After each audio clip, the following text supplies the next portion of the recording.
हुँदो रहेछ। म चाहिँ अहिले बाजेसँग फोन क्लाएर आएको छु। यहाँ चाहिँ हामी 1 हप्ता बस्नु पर्ने हुन्छ, किनभने उनीहरूको होली रेस छ अरे। अहिले चाहिँ बल्ल बल्ल काम पाएको, त्यही पनि घुमेरै जाने भयो। मलाई चाहिँ बाजेले यो गाउँ त्यो गाउँ भनेर सबैतिर चिनाउनु भयो। उसको गाउँको मान्छेहरूलाई नि यो नेपाली हो भनेर भनिरहेको। आज फेरि यति धेरै हावा चलेको छ नि साथीहरू, मान्छे त के पातलो मान्छेहरू त भुर्र उडाएर लान्थ्यो होला कि। अहिले चाहिँ बाजेले मलाई अर्को गाउँमा घुमाउन लिएर आएको छ। यो गाउँको नाम हो पेरातेल्यादा। सायद मैले भन्दाखेरि मिस्टेक भने होला, थाहा छैन मलाई। यो गाउँ चाहिँ यति धेरै सुन्दर छ नि, यति धेरै राम्रो होइन। पहिला पहिला हाम्रो गाउँतिर हुन्छ नि ढुङ्गाले बनेको घरहरू जस्तो सबै ढुङ्गाको छ के। ढुङ्गाले बनेको पुरानो घरहरू, साँघुरो बाटोहरू र वरिपरि हरियालीले ढाकिएको भित्ताहरू, यो सबै कुराहरू प्राकृतिक र यति शान्त छन्।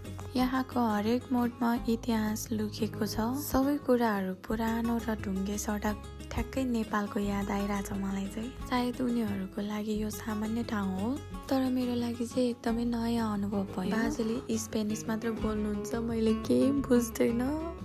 हे भगवान, सिसी र बाले भए के भन्न सक्दिनँ म। तर उसको छोराहरूले चाहिँ पुरै इङ्ग्लिस बोल्नुहुन्छ। हावा हेर्नु न साथीहरू, हावा, ओ माई गॉड। यो ठाउँहरू चाहिँ सबै पेरातेल्यादा हो। बाजेले सबै मलाई यो यस्तो हो, यहाँ यस्तो भएको थियो, त्यस्तो भएको थियो, पहिला यस्तो थियो भनेर सबै कुराहरू भन्नुभएको थियो। यो यतापट्टिको गल्लीमा चाहिँ पहिला खोला आउँथ्यो। यसरी डुल्न पाउँदाखेरि मनै कस्तो शान्ति भएको। यो गाउँहरू कति धेरै राम्रो के। वाउ, सबै ढुङ्गाले बनेको घरहरू छ। मलाई चाहिँ थाइराइडले गर्दाखेरि यो घाँटीमा धेरै बोल्दाखेरि कस्तो घाँटी दुख्छ कि, हाँसी सुक्खा भएको जस्तो फिल हुन्छ। अनि सोरै भुइँसे अर्कै आउँछ के केटाको जस्तो। काम पनि केही छैन, बिहान उठ्यो, डुल्यो, कुकुरसँग गयो, दिनभरि बस्यो, आयो, खाना बनायो, खायो, फेरि गयो, जाऊ जाऊ। यो हेर्नु न साथीहरू, पुरै रियल जस्तै देखिरहेछ कि यो कुखुराहरू। अब चाहिँ हामी घर जाँदैछौँ।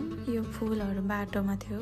साथीहरू तपाईँहरूलाई एउटा कुरा देखाउँछु ल। यो के, यो तपाईँहरूले के भन्नुहुन्छ? हामीले चाहिँ मगु भन्छौँ है, जहाँ पनि पाउने रहेछ। अनि मैले फेरि बाटोमा बाजेले समुद्र कति टाढा छ भनेर सोधेको, नजिकै छ अरे। अनि फेरि म यता पनि आएँ, घुमेँ, अनि गएँ। त्यो हेर्नु न, म के गरेको त्यो डर लाग्दो। घर आएर खाना खाएँ, फेरि हिँडेको हामी कुकुरसँग।